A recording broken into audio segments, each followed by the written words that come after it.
Good morning. Chapter 7, Lesson 5 is on page 326. We're going to be talking about equations in slope. We're going to be using this famous equation that we'll be talking about through most of the rest of the year, the slope-intercept form of the equation, and it looks like y is equal to mx plus b. Very important equation, slope-intercept form. Why do we call it that? Because there's the slope, and here's the y-intercept. Remember we talked about that y-intercept? That's where it crosses the y-axis, and m is equal to the slope. So let's see if we can use this equation, this formula, y is equal to mx plus b. That's the slope-intercept form of the equation. Slope-intercept form. And we're going to have to put the equation into that form, y is equal to mx plus b, most of the time. Number 41 says, let's make a graph using the slope and the y-intercept. So here we go. Instead of making 2 points or 3 points, we're going to see if we can use the slope and that y-intercept. First thing, y is equal to mx plus b. It doesn't quite look like that, so let's see if we can do some manipulation. So we have 2y minus 6x plus 6x is equal to minus 8 plus 6x. Looks like we got a goose egg right here, so this looks like 2y turns out to be 6x minus 8. I just manipulated and moved things around. I swapped these two. Remember, addition is commutative. I'm going to divide both sides by 2 because I want it to look like this slope-intercept form. It has to be y, one y all by itself. So we can cancel out the y's, the 2's. This is going to give us a 3, and that's going to give us a 4.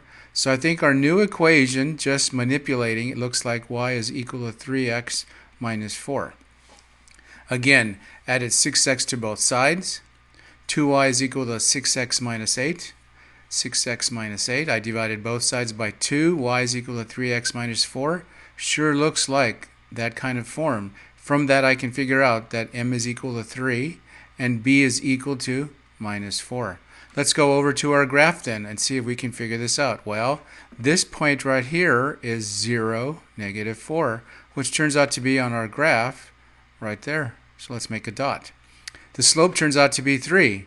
M turns out to be 3, which is the rise divided by the run, which means it's 3 over 1 for the slope. So let's rise up 3, 1, 2, 3. Let's run over 1, and let's make a dot. Let's rise up 3, 1, 2, 3. Let's run over 1. Let's make a dot. Let's rise 1, 2, 3. Let's run over 1. Let's make a dot. Hey, that's what our equation looks like. Let's get our ruler. Let's connect the dots. See if we can do something that looks like that. So there's our graph. Number 53 says m is equal to minus 6 and b is equal to 3/4. Let's put this into this slope-intercept form of the equation. Whoa, these are probably the easiest problems we're going to have for a little bit. M is equal to minus 6, b is equal to 3/4. Y is equal to mx plus b. Well, y turns out to be equal to minus 6x plus 3 over 4. There's our equation. That's all they wanted us to do on number 53, was to write an equation in slope-intercept form. It gave us the slope, it gave us the y-intercept, we plugged them in, we got our equation. So there's number 41 and there's number 53. We'll see you guys all tomorrow.